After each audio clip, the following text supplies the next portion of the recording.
अस्सलाम वालेकुम student. Legal education channel से आपका टीचर अकील अहमद आपके लिए आज इनहेरिटेंस यानी वरासत के ऊपर कानूनी बात करेगा।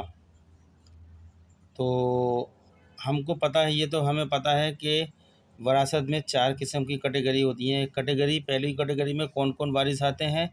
एक पेरेंट्स होते हैं, उसके अंदर वालिदैन, फिर स्पाउस में भी होते हैं, एंड चिल्ड्रन, ये मिलके कैटेगरी 1 बनती है। सेकंड कैटेगरी जो होती है उसके अंदर ब्रदर्स एंड सिस्टर्स शामिल होते हैं। थर्ड कैटेगरी के अंदर ग्रैंड पेरेंट्स यानी नाना नानी दादा दादी ग्रैंड पेरेंट्स।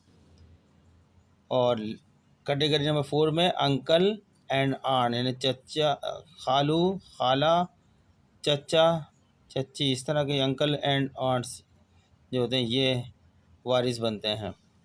तो आज हम इस इनहेरिटेंस प्रॉपर्टी को जो है एक्सप्लेन करते हैं। आपकी सहूलियत के लिए इंग्लिश में भी करेंगे और उर्दू में भी करेंगे। तो चलते हैं, हम एक्सप्लेन करते हैं इसको। कैटेगरी को हम पहले कैटेगरी नंबर 1 को करेंगे, उससे पहले इसके कॉन्सेप्ट को देखते हैं, इनहेरिटेंस प्रॉपर्टी को। Inheritance is a legal concept in Muslim society that refers to the distribution of a deceased person's assets among their heirs.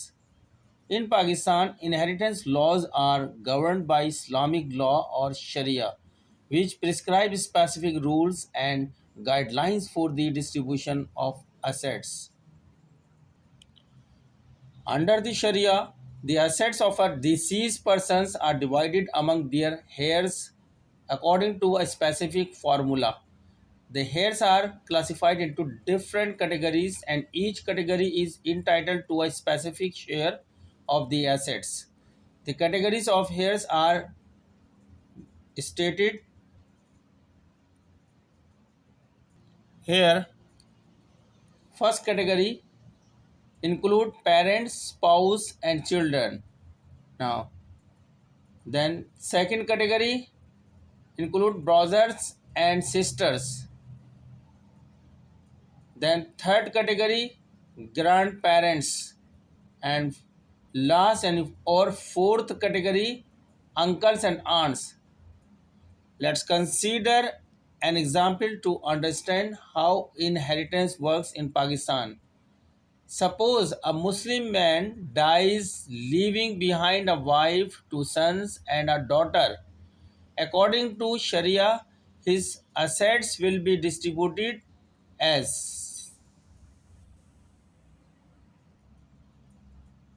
the wife will receive 1/8 of the assets.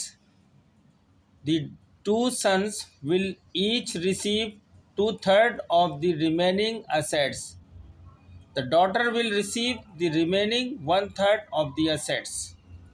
Thus, the wife will receive a smaller share of the assets compared to the children because her entitlement is limited to 1/8. The 2 sons will receive a larger share of the assets because they are entitled to 2/3 of the remaining assets after the wife's share has been distributed. The daughter will receive a smaller share compared to the sons because she is entitled to only 1/3 of the remaining assets.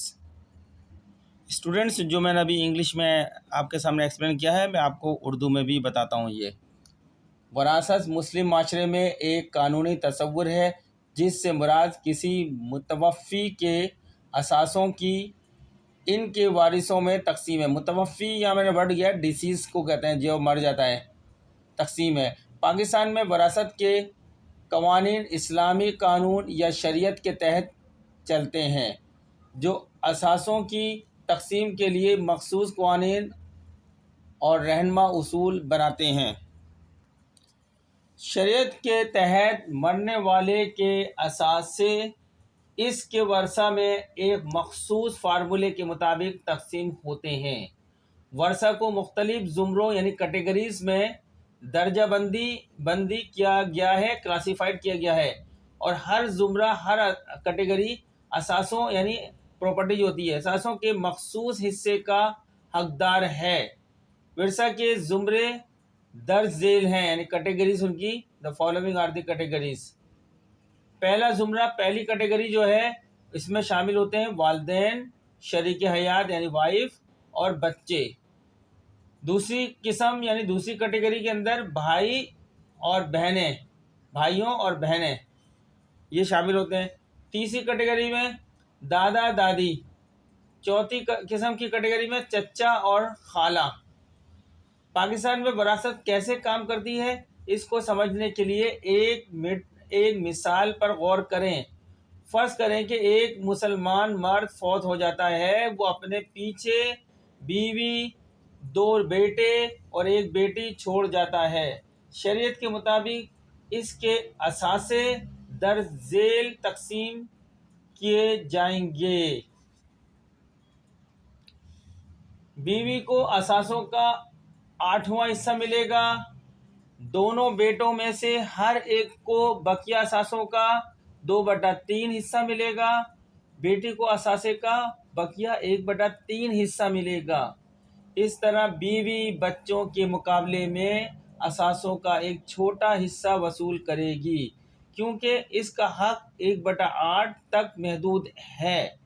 दोनों बेटों को असासों का बड़ा हिस्सा मिलेगा, क्योंकि वो बीवी के हिस्से की तकसीम के बाद बकिया असासों के 2/3 हिस्से के हकदार हैं। बेटी को बेटों के मुकाबले में कम हिस्सा मिलेगा, क्योंकि वो बाकी असासों के सिर्फ 1/3 हिस्से के हकदार है। Now we discuss the second category include brothers and sisters. The second category of heirs in Sharia inheritance laws in Pakistan includes the deceased person's brothers and sisters. If the deceased person has no surviving children, parents or spouse, then their assets will be distributed among their siblings according to a specific formula. Sibling means brother and sisters. According to Sharia, if the deceased person has one brother or one sister, then they will receive a share that is equal to 1/6 of the assets. If the deceased person has 2 or more brothers or sisters, then the share of assets will be divided equally among them. However, if one of the siblings has already passed away, leaving behind children, then the deceased siblings' children will inherit their parents' shares of the assets. For example, suppose a Muslim woman dies, leaving behind no children, parents or spouse, but she is survived by 2 brothers and 3 sisters. According to Sharia, the share of assets will be divided equally among the 5 siblings and brother and sister, which means each sibling will receive 1/5 of the assets. Now we come, अब हम आते हैं इसी बात को उर्दू में बयान करते हैं। सेकंड कैटेगरी को उर्दू में बयान करते हैं। पाकिस्तान में शरई वरासत के कवानीन में वारिसों की दूसरी किस्म में मुतवफ़ी यानी डिसीज़ मरूम मुतवफ़ी के भाई और बहनें शामिल हैं। अगर मुतवफ़ी के कोई बच्चे वालिदैन शरीक हयात नहीं हैं, तो इनके असासे एक मखसूस फार्मूले के मुताबिक इनके बहन भाइयों में तकसीम किए जाएंगे। शरीयत की रूह से अगर मुतवफ़ी यानी डिसीज़ मरूम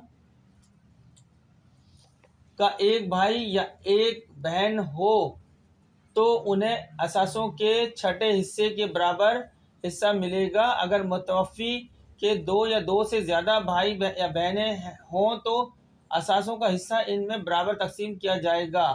ताहम अगर भाइयों में से कोई पहले ही फौत हो गया हो बच्चों को छोड़कर, तो मुतवफ़ी बहन भाई के बच्चे असासों में से अपने वालिदैन के हिस्से के वारिस होंगे। मिसाल के तौर पर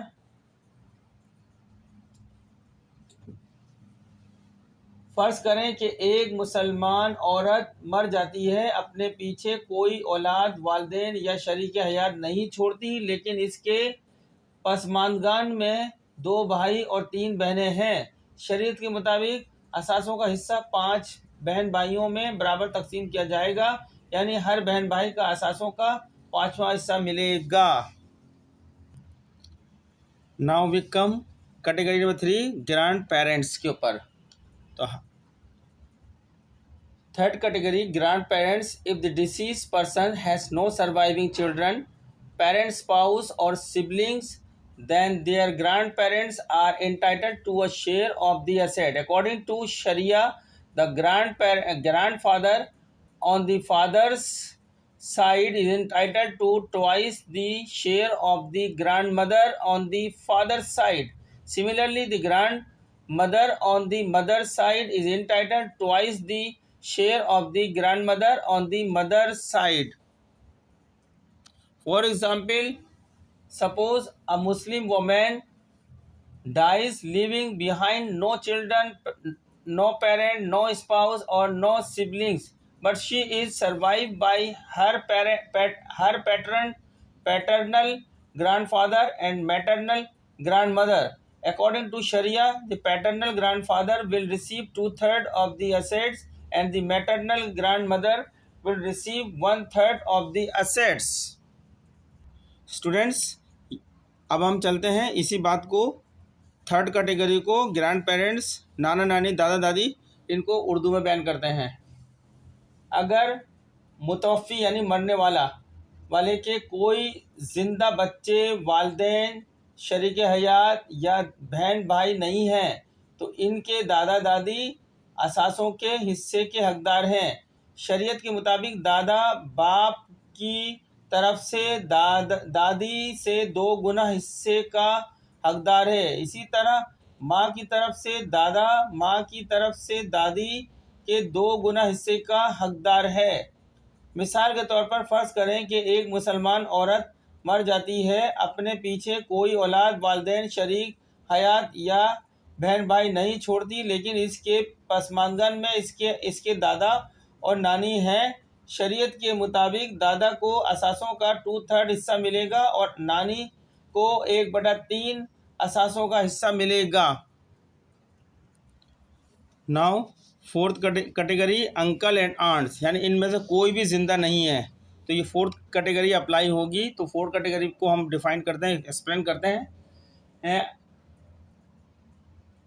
if the deceased person has no surviving children, parents, grandparents, spouse, siblings or nephews and nieces, then their uncles and aunts are entitled to a share of the assets.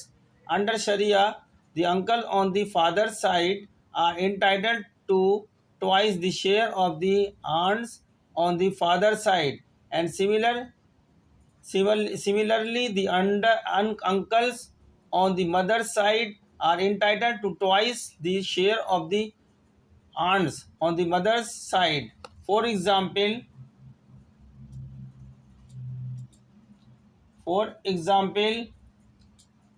suppose a Muslim man dies leaving behind no children, parents, grandparents, spouse, siblings, nephews or nieces, but he is survived by his paternal uncle and maternal aunt. According to Sharia, the paternal uncle will receive 2/3 of the assets and the maternal aunt will receive 1/3 of the assets.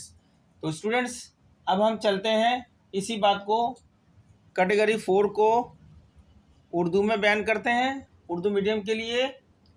अगर मुतवफ़ी की कोई औलाद, वालिदैन, दादा दादी, शरीक हयात, बहन भाई या भतीजे और भतीजियाँ ना हो, तो इनके चचा और खाला असासों में से हिस्से के हकदार हैं। शरीयत के तहत बाप की तरफ के मामू को बाप की तरफ से खाला का दुगना हिस्सा मिलता है और इसी तरह माँ की तरफ के मामू को माँ की तरफ से खाला के मुकाबले में दुगना हिस्सा मिलता है। मिसाल के तौर पर फर्ज करें कि एक मुसलमान आदमी मर जाता है, इसके पीछे कोई औलाद, माँ बाप, दादा दादी, शरीक हयात, बहन भाई, भतीजियाँ या भांजी नहीं छोड़ी जाती, लेकिन इसके पसमानगन में इसके चचा और खाला हैं। शरीयत के मुताबिक चचा को असासों का 2/3 हिस्सा मिलेगा और 2/3 हिस्सा मिलेगा, या 2/3 बोल सकते हैं, मिलेगा, और खाला को असासों का 1/3 हिस्सा मिलेगा।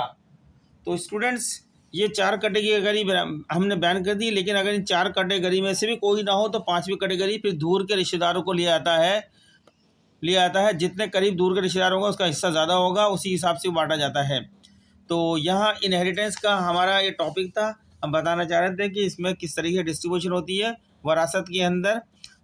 4 कैटेगरी तो हमने मेंशन करी थी वारिसों के हिसाब से, और हमने उसी के हिसाब से बयान किया आपको।